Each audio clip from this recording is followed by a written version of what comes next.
Esta sessão, Mozarildo Cavalcante,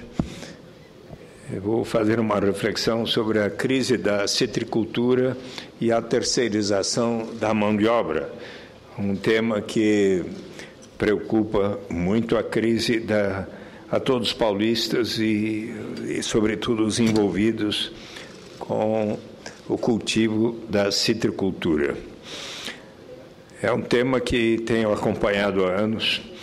Infelizmente, ao longo das últimas décadas, esse segmento vem passando por um intenso processo de concentração econômica que tem penalizado os pequenos e médios produtores de laranja em São Paulo e em outros estados da Federação.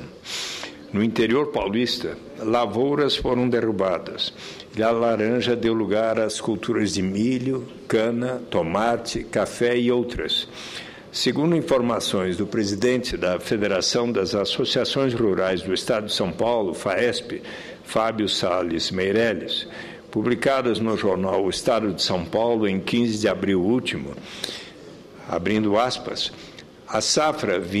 2012-2013 foi a pior da história da citricultura, dada a dificuldade de comercialização devido à ausência de compradores ou baixos preços,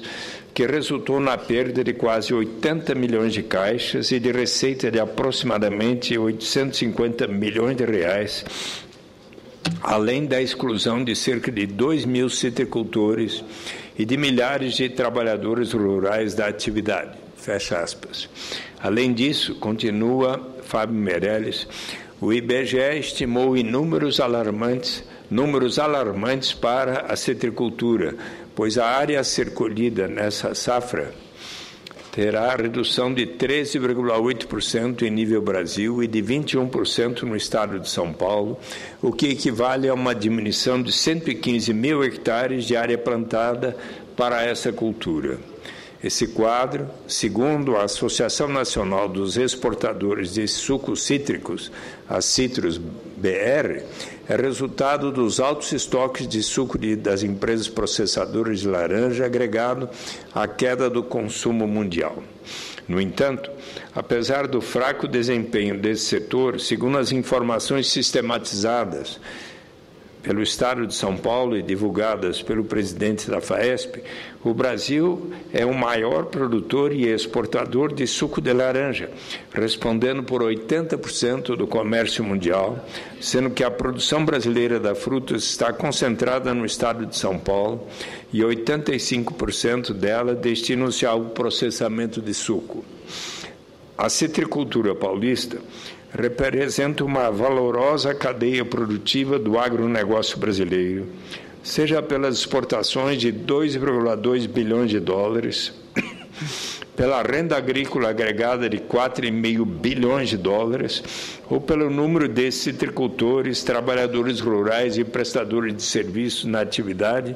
estimados em 300 mil pessoas. Nesse quadro de intensificação da concentração vertical e horizontal da produção do suco de laranja, a recente decisão da Vara da Justiça do Trabalho da cidade de Matão, no estado de São Paulo, a partir de uma ação proposta pelo Ministério Público do Trabalho, acirrou o conflito entre a indústria e os produtores de laranja. A Justiça condenou as 4 maiores fabricantes de suco de laranja do país, a Suco Cítrico Cotrale, a Luiz Dreyfus Commodities Agroindustrial, a Citrovita Agroindustrial e a Fischer, a pagarem uma indenização de aproximadamente 400 milhões de reais por danos morais coletivos devido à terceirização de trabalhadores rurais. A decisão do juiz Renato da Fonseca Janon, da Vara do Trabalho de Matão, divulgada em 25 de março último, determina o pagamento da multa e o fim da terceirização das atividades de plantio, cultivo e colheita de laranjas das empresas em terras próprias ou de terceiros localizadas no território nacional com produção agrícola utilizada em suas indústrias. As fabricantes podem recorrer ao Tribunal Regional do Trabalho de Campinas. Se a decisão for mantida após o julgamento da última instância, as empresas terão prazo de 180 dias para cumpri-la, sob multa diária de R$ 1 milhão em caso de descumprimento. O tema e a decisão são polêmicos e a indústria teve o apoio da Confederação Nacional da Agricultura e Pecuária do Brasil, CNA, o que ensejou a presidente da CNA a publicar um artigo no jornal Folha de São Paulo, em 6 de abril último, denominado Na Contramão da Modernidade. Diz a senadora Cátia Abreu, abrindo aspas, o mundo moderno das relações empresariais e trabalhistas caminha rumo à flexibilização, à agilidade e à redução de custos. As novas redes de produção estão baseadas em crescente especialização em que cada elemento ou elo oferece sua vantagem competitiva de forma que todos saiam ganhando. A recente decisão da Justiça do Trabalho de Matão, São Paulo, a partir de uma ação proposta pelo Ministério Público do Trabalho, vai na contramão dessa tendência.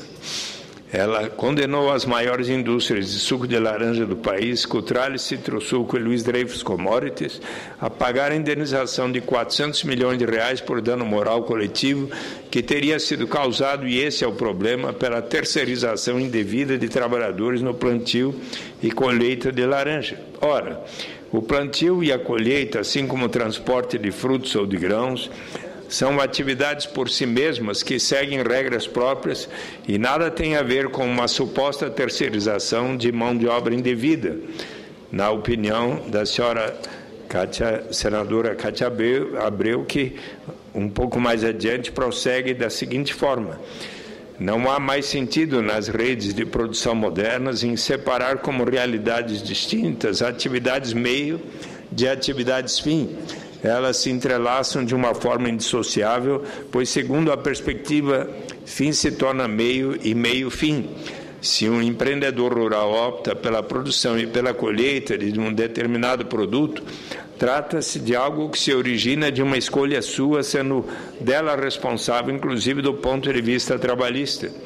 O que é inaceitável é que tal empreendedor venha a ser considerado pela Justiça do Trabalho e pelo Ministério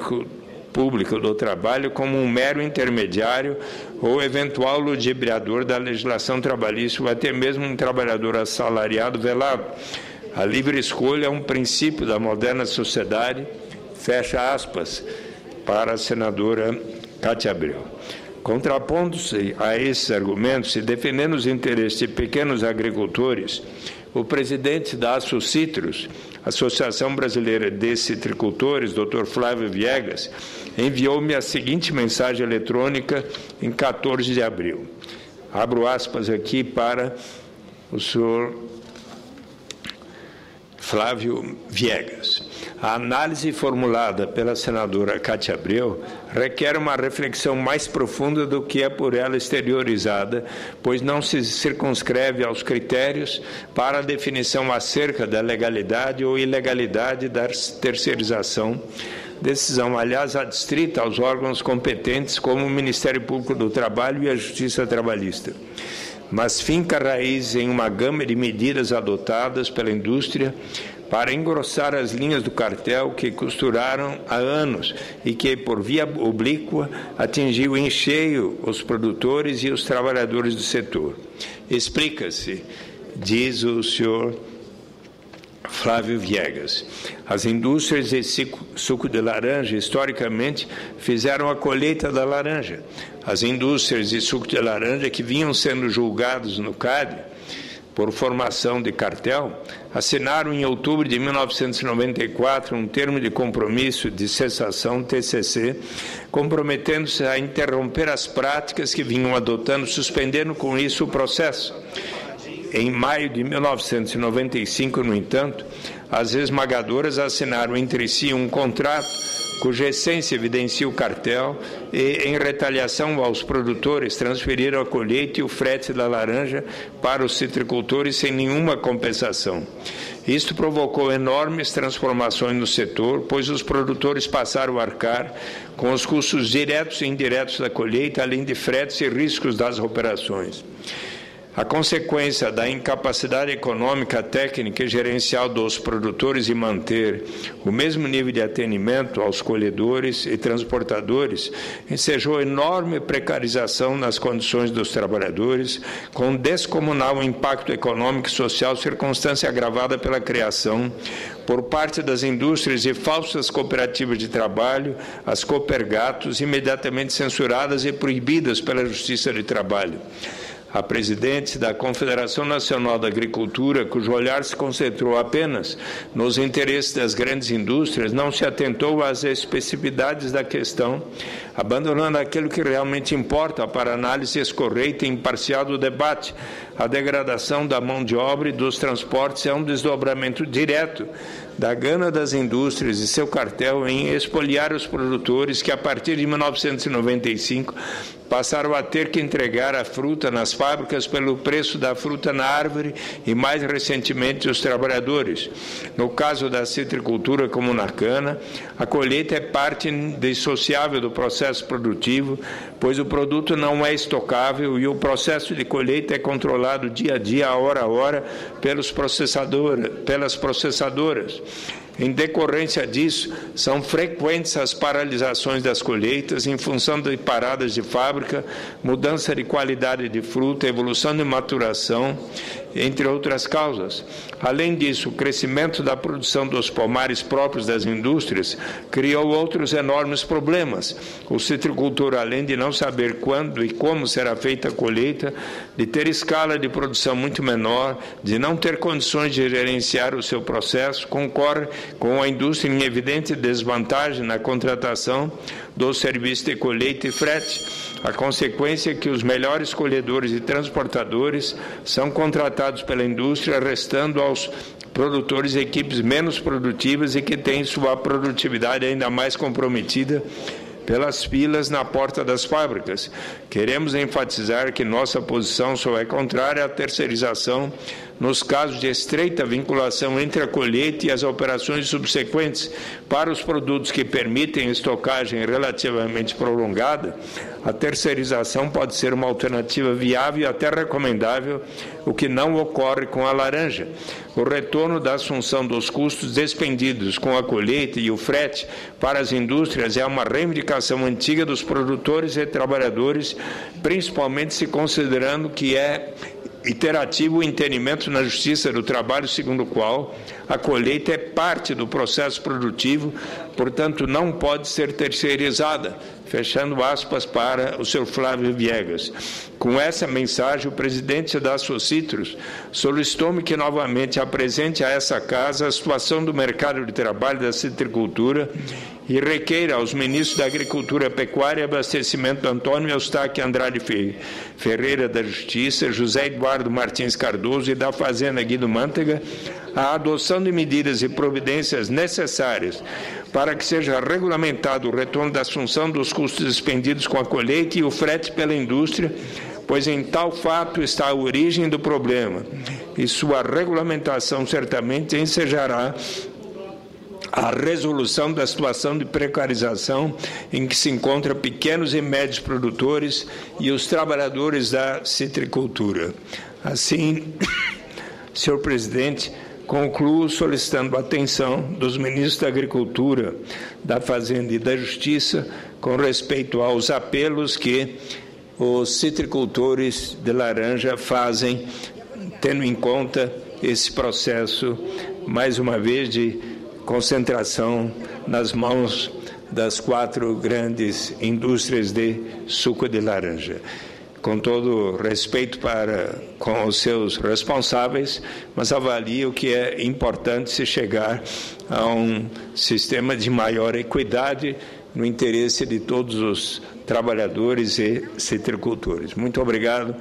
presidente senador Mozarildo Cavalcante, por sua